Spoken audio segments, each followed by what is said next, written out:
Hi, wanna know how to remove any type of lock screen on your Samsung Galaxy S24 FE? So, as a first step, we would need to open settings on our phone and then find this tab which is named Lock Screen and AOD. Click on it and here go to this tab named Screen Lock Type.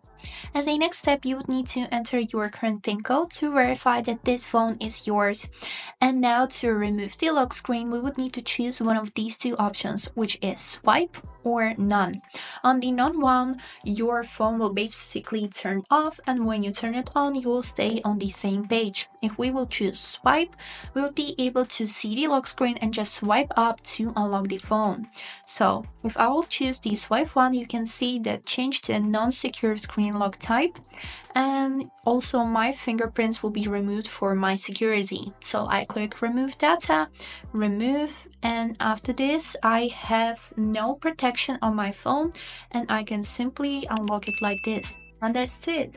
I hope this video was helpful. Thanks for watching.